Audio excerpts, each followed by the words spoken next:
l'écotourisme, pour moi, c'est un peu un mot à double sens, hein? Si on parle de tourisme, bien, le tourisme se fait dans un environnement de toute façon.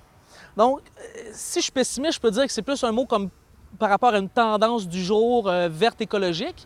Mais si je suis optimiste, je dis, bon là, ça peut être un vent de changement, de conscientisation des gens qui veulent justement faire en sorte de se mélanger à la culture locale, qui veulent en fait ne pas laisser de traces lorsqu'ils quittent un lieu. Ça devrait venir consolider une vision du territoire qui est éco-responsable. Ça devrait protéger et valoriser ce qu'on a et non axer l'industrie sur du développement puis de l'exploitation. Pour moi, c'est une façon de voyager de façon responsable. Donc, on assume les choix qu'on fait dans notre processus de consommation du voyage en question. Que ce soit une journée, quelques heures, ou une semaine, ou un an de voyage, c'est une façon de consommer. L'écotourisme, ça fait partie aussi d'un mouvement qui s'appelle le tourisme social.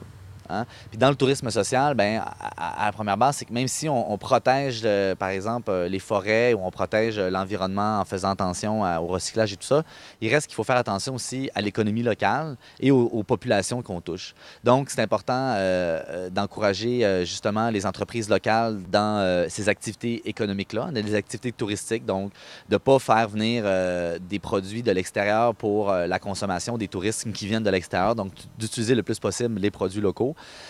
Et aussi de faire travailler les gens de la place. Il y a plusieurs aspects dans l'écotourisme. Le plus grand aspect est probablement de prendre en compte de son empreinte en voyageant et la réduire le plus possible. Il y a aussi l'idée de choisir le moyen de transport qui va être le plus écologique possible, tout dépendant de la destination dans laquelle on se rend. Puis une fois sur place, il y a tout l'aspect de s'intégrer à son milieu touristique, donc d'apprendre à connaître les gens, découvrir les mets locaux, aller découvrir les restaurants locaux, peut-être choisir un établissement hôtelier qui fait des démarches de développement durable, qui fait des démarches environnementales, qui se positionne comme étant un hôtelier qui veut faire avancer les choses dans ce domaine-là. On a été très chanceux parce qu'on a eu 23 nuitées dans 10 établissements réservaires. Réservaire, c'est un programme développé avec l'Association des hôteliers du Québec qui consiste pour les hôteliers à se trouver un certain nombre d'objectifs en développement durable, les mettre en application, puis l'année suivante, de s'en trouver d'autres. Donc, c'est vraiment un processus évolutif.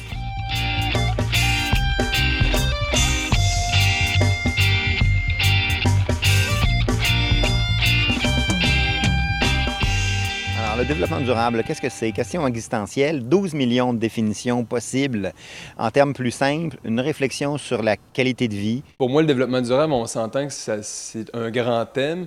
Faut être très nuancé. Disons que de manière générale, le développement durable, le vrai, c'est vraiment une manière de dire on est capable de développer notre société pour accueillir l'accroissement de notre population, tout en réduisant notre empreinte écologique et en stimulant la création de nouveaux emplois. Donc, un bel équilibre entre économie, société et environnement. Pour moi, le développement durable, je pense que c'est de réussir à rétablir un équilibre entre nos besoins individuels puis nos besoins collectifs.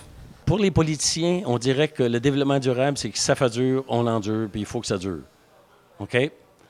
Mais le développement durable, il faut réfléchir à la présence de l'humain dans le projet qu'on veut monter, dans un projet de société. Est-ce que l'humain est au centre du développement? Pour moi, le développement durable, il y a deux mots à retenir. Développement, donc il faut aller de l'avant, il faut développer, il faut améliorer. Durable, c'est parce que c'est raisonné, ça va durer dans le temps. Ce ne sera pas une consommation très rapide qui sera à recommencer. Alors pour moi, le développement durable, c'est la contribution à améliorer le mieux-être d'une collectivité à long terme. Pour moi, le développement durable, c'est de penser à mettre quelque chose en place qui va durer plus que 6 mois, 1 an. Là. De se dire, bien, de penser à moyen terme, puis qu'est-ce que je fais?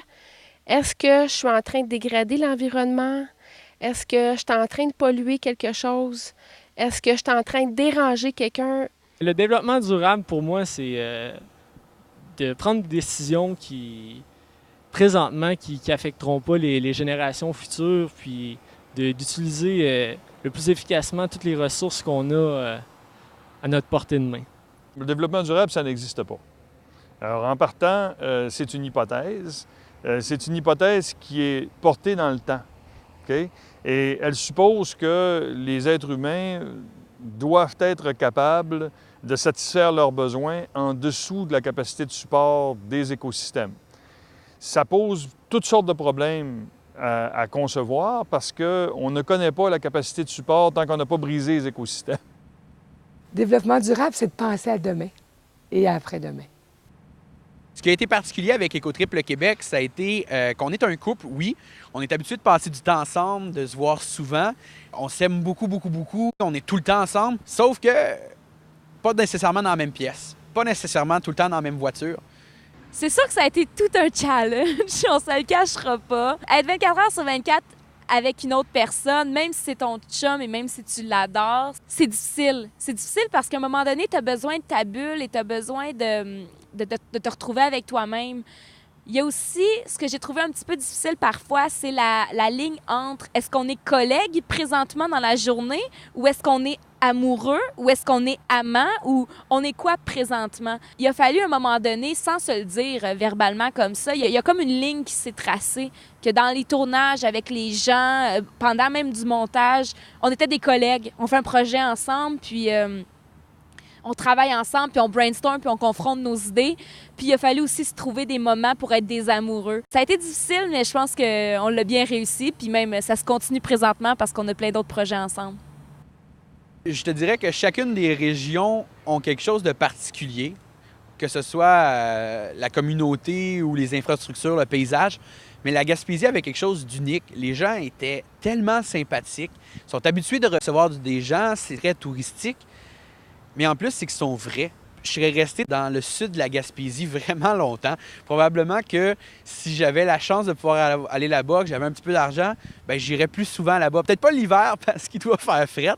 J'étais jamais allée sur la Côte-Nord et je ne peux pas croire qu'on a des paysages comme ceux de la Côte-Nord au Québec.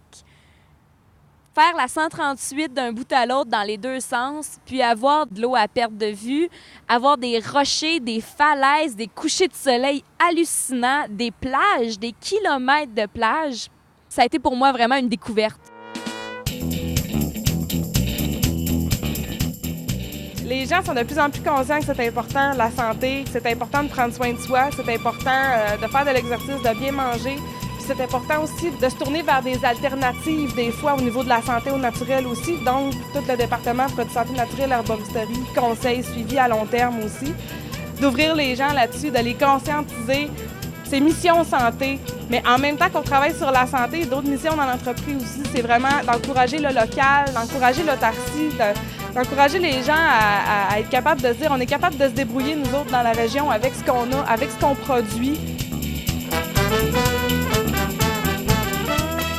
On prête nos murs à des artistes amateurs. Donc, c'est toutes des toiles qui sont à vendre, qui sont des artistes amateurs de la région. Dans mes couloirs, vous avez une exposition de photos qui relate toute la diversité culturelle de la baie des Chaleurs. Dans mes chambres et dans mes couloirs également, il y a des poèmes un peu partout, qui sont tous des poèmes différents, par des auteurs qui font partie d'un regroupement d'auteurs gaspésiens. Quand on prend le temps d'analyser un peu au-dessus des poèmes, le bois qui est là, c'est du bois de mer.